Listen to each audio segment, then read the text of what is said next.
Hello everyone, this is Swati Singh. Welcome to Shreeji classes.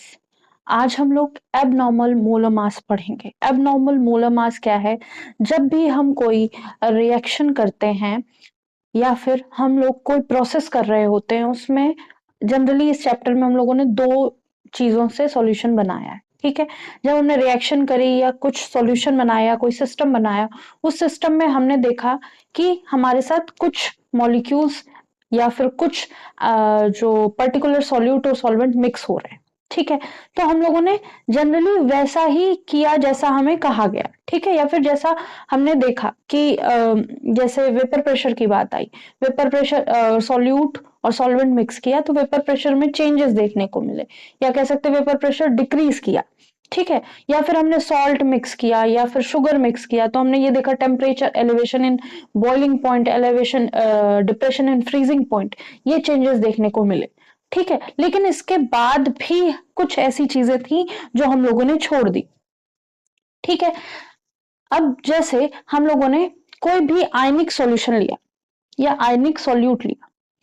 ठीक है, जब हमने आयनिक सॉल्यूट लिया या आयनिक कंपाउंड्स लिए, उनको वाटर में डिसोसिएट कर दिया या वाटर में डिसॉल्व कर दिया।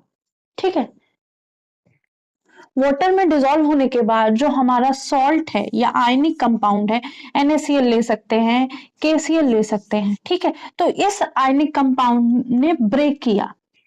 ठीक है, ब्रेक करने के बाद क्या बना? Na+Cl-। तो यहाँ पे तो हमने मान लिया कि 1 मोल NaCl ले लिया। ठीक है, और ये भी 1 लीटर ले लिया। तो जब 1 मोल डिसोसिएट करा, मतलब ब्रेक डाउन हुआ Na+ और Cl- में, तो यहाँ पे एक तरह से 1 मोल इसका बन गया और 1 मोल इसका बन गया। तो यहाँ पे तो सॉल्यूशन के अंदर 2 मोल एक तरह से बन गए। ठीक है, जब हमने 1 मोल NaCl या 1 मोल KCl वाटर में डिसॉल्व किया, तब हमारे पास क्या था? 1 मोल था इसका।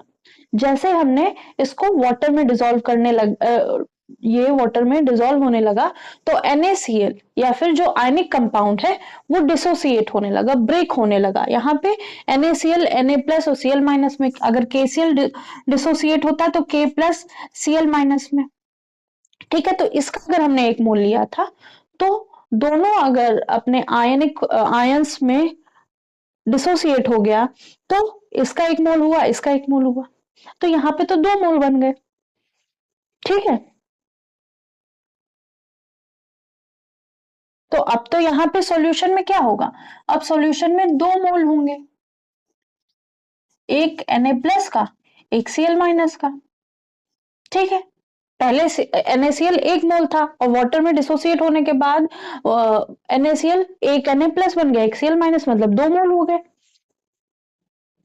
तो यहाँ पे इंटर आयनिक इंटरेक्शन हम लोगों ने जितने भी हमने पढ़ी, elevation in boiling point, depression in freezing point, वहां से जब हम मास निकालेंगे, मोलर मास निकालेंगे, तो वहां पे तो हमने एक तरह से नाइंसाफी कर दी। ठीक है, जो मॉलिक्यूल्स या आयंस के बीच का जो इंटरेक्शन था वो हमने देखा ही नहीं। ठीक है,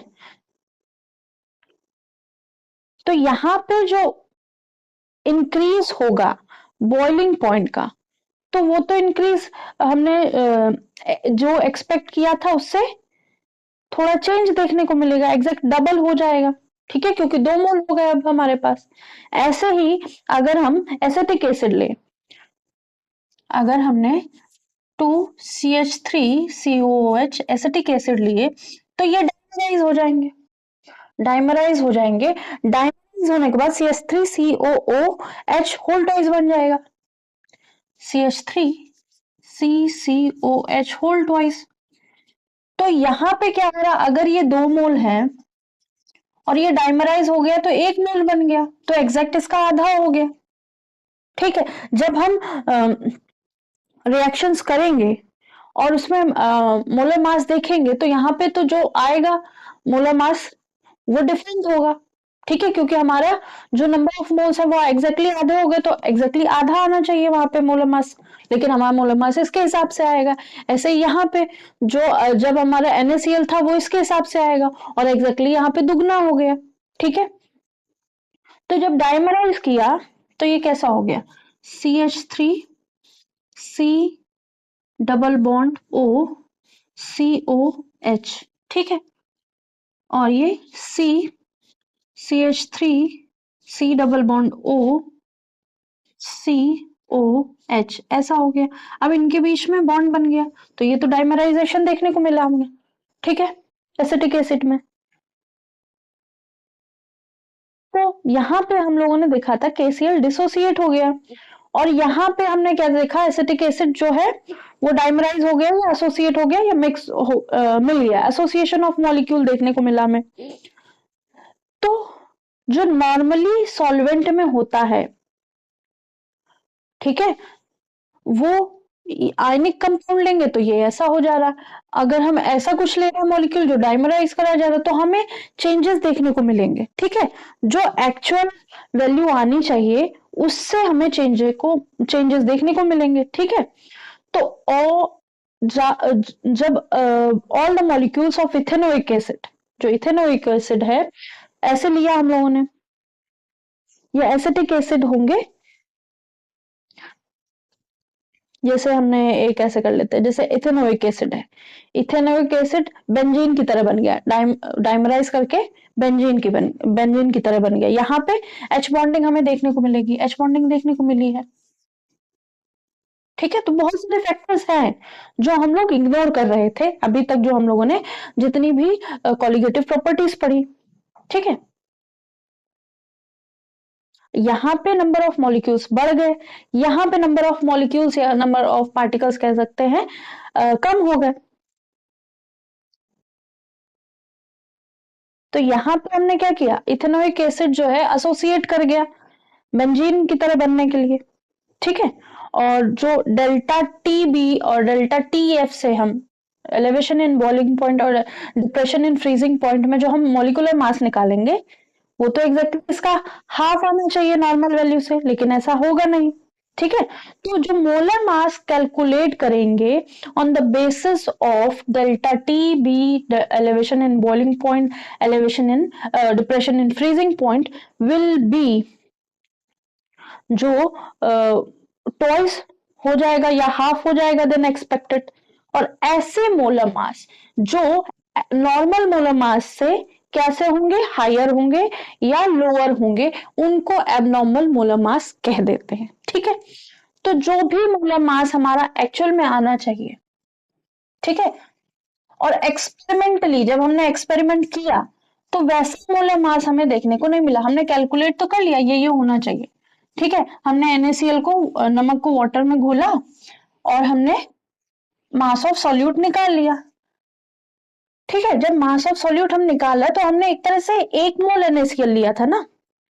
अब जब 1 मोल जैसे हमने NaCl लिया, वाटर में मिक्स किया, ठीक है, हमें क्या मिल गया, एक सॉल्यूशन मिल गया। इस सॉल्यूशन में वाटर और NaCl दोनों हैं, ठीक। इस सॉल्यूशन में वाटर और NaCl दोनों हैं। अब हम यहाँ पे क्या करेंगे, डेल्टा टी भी निकाल लेंगे, डेल्टा TF निकाल लेंगे, ऐसे निकाल लेंगे। तो हम यहाँ पे जब बात कर रहे होंगे तो 1 मोल के हिसाब से बात कर रहे होंगे, यहाँ पे भी 1 मोल के हिसाब से बात कर रहे होंगे। ये हमने एक्सपेरिमेंटली किया, ठीक है। हमने experimentally delta TF delta TB से मोलर मास ऑफ सॉल्यूट निकाल लिया, मोलर मास ऑफ सॉल्यूट या NaCl निकाल लिया।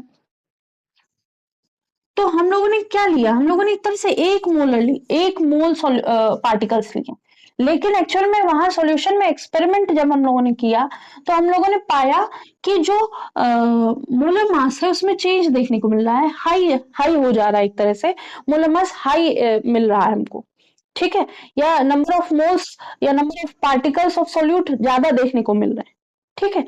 ऐसे ही हमने एसिटिक एसिड लिया, 2CH3COH लिया, ठीक है।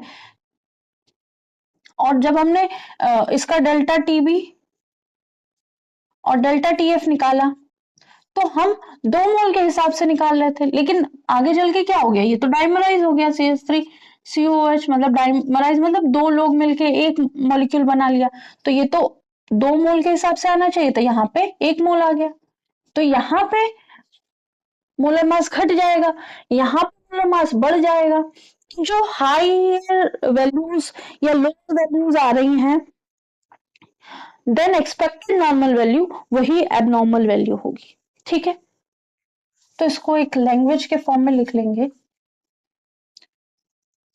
तो इंटर आयनिक या इंटर मॉलिक्यूलर जो चीजें हो रही थी मॉलिक्यूल्स के अंदर सॉल्यूट के, आफ्टर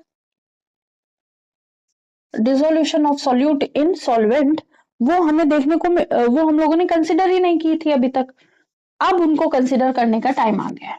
ठीक है, तो यहाँ पे एबनॉर्मल मोलर मासेस का क्या मतलब है? सच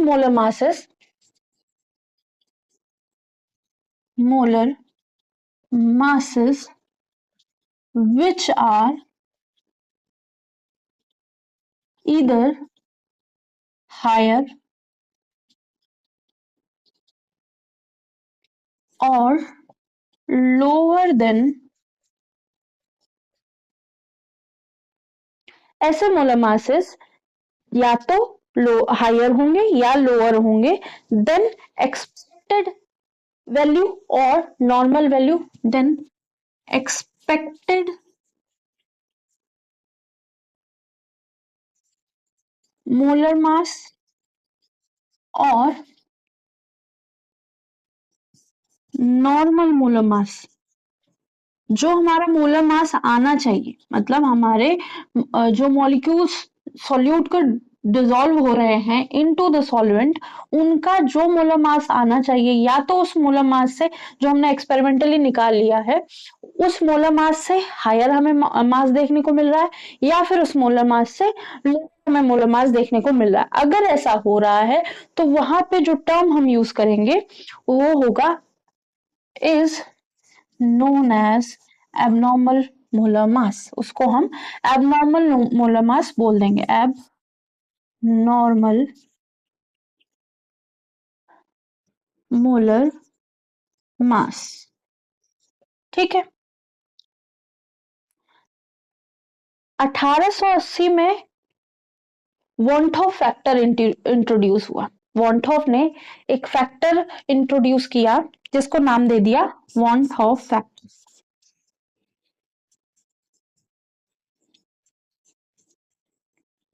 और जिसको रिप्रेजेंट करते हैं स्मॉल आई से, वॉन्ट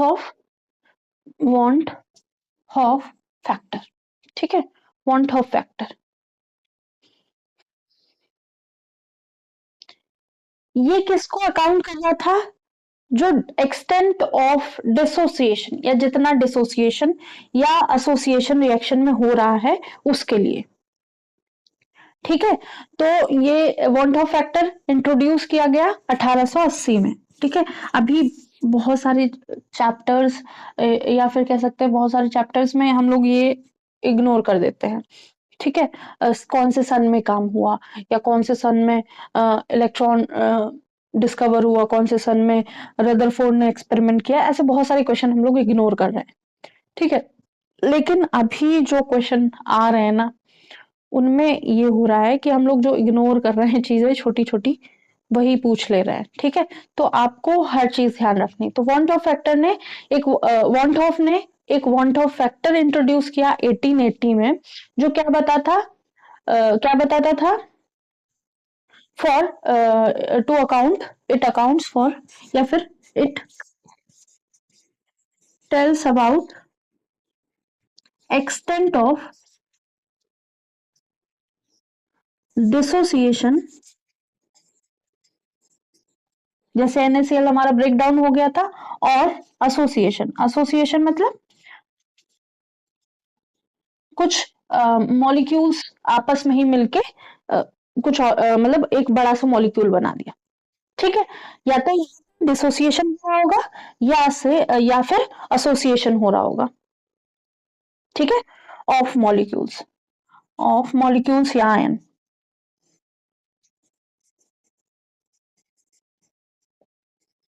ठीक है, तो यहाँ पे ये देखने को मिला। तो वॉन्ट ऑफ ने जो फॉर्मूला दिया, I is equal to van't Hoff factor, I is equal to normal molar mass, normal जो हम लोग देखते हैं मोलर मास, या फिर जो हम जानते हैं molar mass, upon abnormal. Abnormal मोनोमास क्या होगा? जब हम एक्सपेरिमेंटली जो वैल्यू पुट कर रहे होंगे या एक्सपेरिमेंट करने के बाद जो वैल्यूज हमें मिलेंगी या मोलोमास हमें मिलेगा, वो होगा एबनॉर्मल मोलोमास। ठीक है, या फिर इसको यहां पे ये भी कर सकते हैं, observed colligative properties upon calculated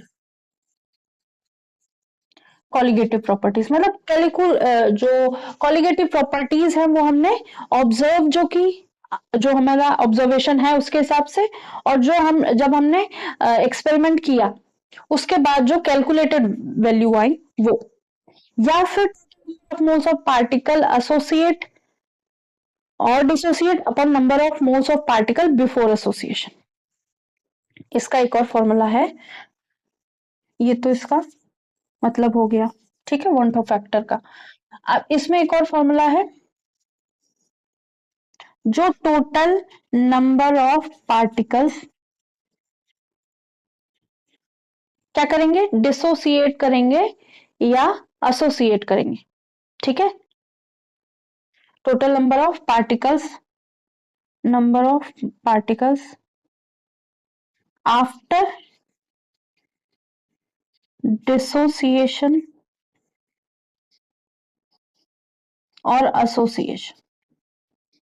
dissociation और एसोसिएशन के बाद जो नंबर ऑफ पार्टिकल्स होंगे, और नीचे क्या आएगा डिनोमिनेटर में, number of moles of particle before association and dissociation. Number of moles of particle, यहाँ पे भी ऊपर भी मोल्स कर देना, यहाँ पे moles, number of moles of particle after dissociation और एसोसिएशन, मतलब ऊपर हम आफ्टर की वैल्यू रखेंगे और नीचे बिफोर, पहले की वैल्यू रखेंगे, बिफोर डिसोसिएशन और एसोसिएशन।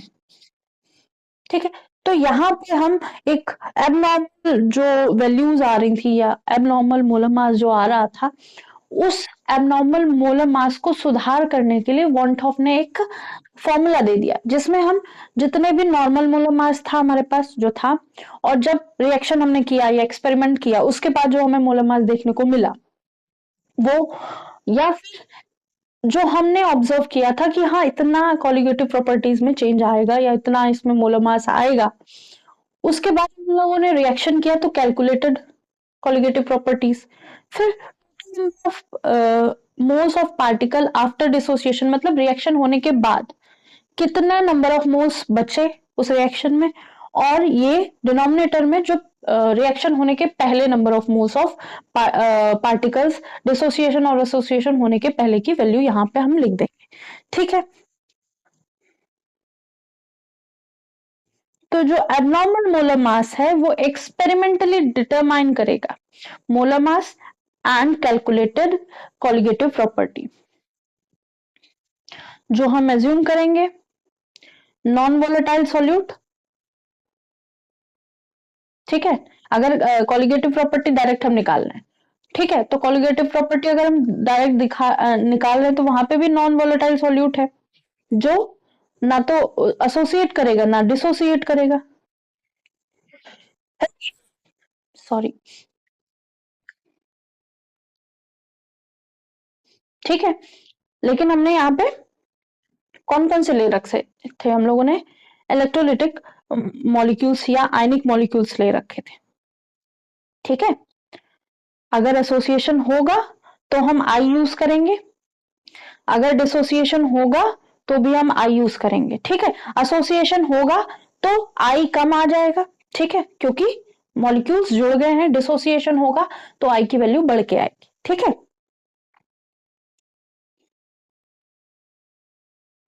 तो अब जितनी भी हम लोगों ने कॉलिगेटिव प्रॉपर्टीज पढ़ी थी, एलिवेशन इन बॉइलिंग पॉइंट,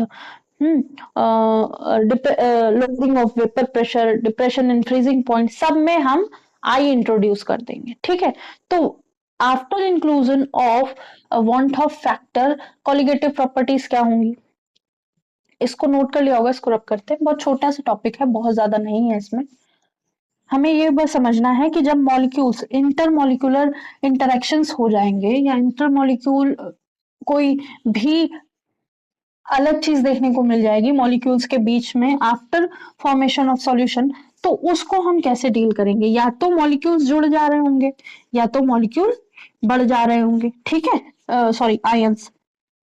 तो इस चीज को टैकल करने के लिए वॉन ने एक फैक्टर दिया जिसका नाम रख दिया आई, ठीक है।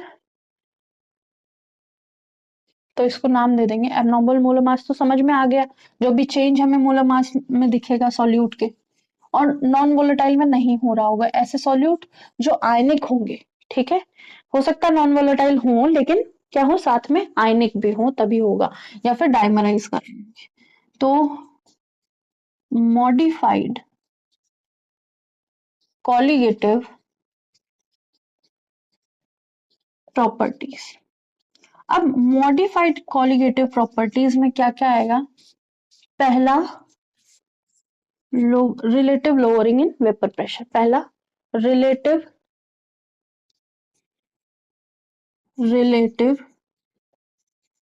lowering in vapour pressure. Relative lowering vapour pressure क्या था हमारा? प्योर वेपर प्रेशर से हमने जो चेंज वेपर प्रेशर था पी, प्योर वेपर प्रेशर है सॉल्वेंट का minus vapour pressure of solution upon vapour pressure of pure solvent is equal to क्या था? मोल फ्रैक्शन ऑफ सॉल्वेंट था। तो mole fraction of solvent x2 था, साथ में हम यहाँ पे I ले लेंगे। I क्या होगा? Normal molar mass upon abnormal molar mass, या फिर हम इसको ऐसे लिख सकते हैं I N2 अपॉन N1। वैसे यहाँ पे N1 N2 दोनों आएगा, लेकिन क्या है, N2 की मात्रा बहुत कम है इसलिए यहां से हम N2 हटा देंगे, ठीक है, उसको नेग्लेक्ट कर सकते हैं। फिर है elevation in boiling point. Boiling point, elevation of boiling point, boiling point में जो एलिवेशन देखने को मिलेगा वो हम तो कर चुके हैं, डेल्टा टी बी मोलैलिटी के डायरेक्टली प्रोपोर्शनल होता है। Delta T B molality constant हटाएंगे तो काइरोस्कोपिक कांस्टेंट लगेगा, नहीं काइरोस्कोपिक क्यों लगेगा, इबुलियोस्कोपिक लगेगा, ठीक है। और साथ में यहाँ पे आई इंट्रोड्यूस कर देंगे। स्मॉल एम क्या है? Molality. Depression in freezing point, क्योंकि मोलैलिटी इसलिए ले रहे हैं क्योंकि मास ऑफ सॉल्यूट ले रहे हैं, ठीक है। Depression of freezing point, freezing point मतलब एलिवेशन मतलब बॉइलिंग पॉइंट जो था सॉल्वेंट का, उसमें हमने कुछ मिक्स किया तो और बढ़ गया। और freezing point, depression in freezing point मतलब कुछ मिक्स करने के बाद सॉल्वेंट में जितना सॉल्वेंट का फ्रीजिंग पॉइंट एक्चुअल में था प्योर फॉर्म में, सॉल्यूशन बनने के बाद उसका और फ्रीजिंग पॉइंट घट गया, delta T B, delta T F, यहाँ पे कायरोस्कोपिक होगा, ठीक है। के एफ कॉन्स्टेंट इंटू मोलैलिटी, और यहाँ इंट्रोड्यूस करेंगे आई को, ठीक है। आई क्या है हमारा? Want of factor.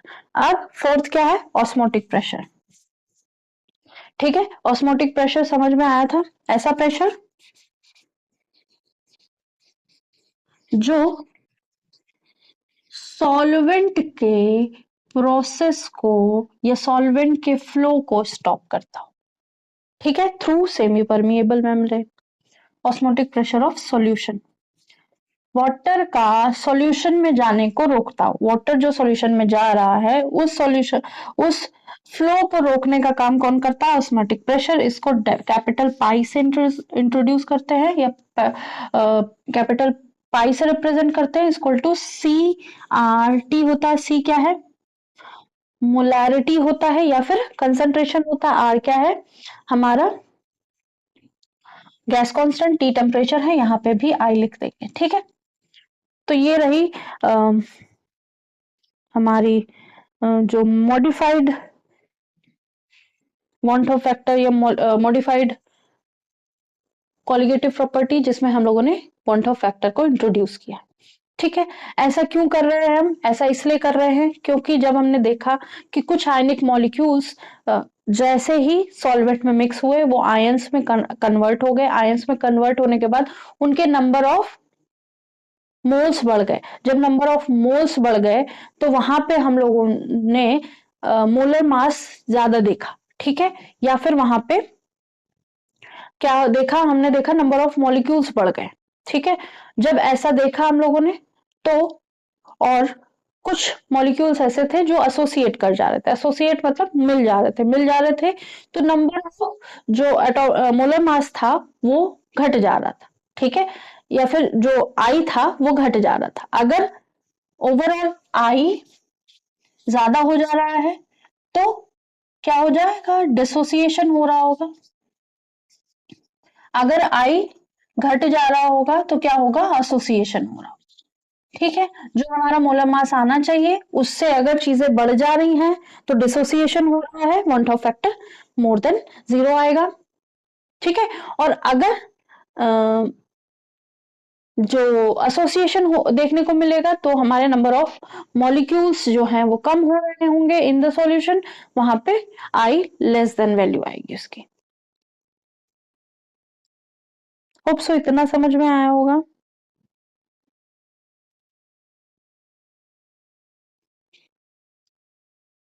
तो यहाँ पे हम लोगों ने ये चैप्टर कंप्लीट कर लिया है। अभी ये चैप्टर पूरी तरह से कंप्लीट नहीं हुआ है, 4-5 इंटेक्स क्वेश्चन है, 2-3 एग्जाम्पल है, उसके बाद एक्सरसाइज है। तो मुश्किल से 5 क्लासेस और होंगी जो पूरी न्यूमेरिकल होंगी, ठीक है। जितनी भी थ्योरी हम लोगों ने कंप्लीट कर ली है वो पूरी सफिशिएंट है। पूरा इसमें सारी चीजें हैं जो एनसीईआरटी में टॉपिक्स हैं, और जो भी कहीं भी पूछा जाएगा उसको पूरा हम लोगों ने रिलेट करके किया है, ठीक है। तो आज के लिए इतना ही। लाइक कीजिएगा, सब्सक्राइब कीजिएगा, शेयर कीजिएगा, बताइएगा क्लासेस कैसी लग रही हैं।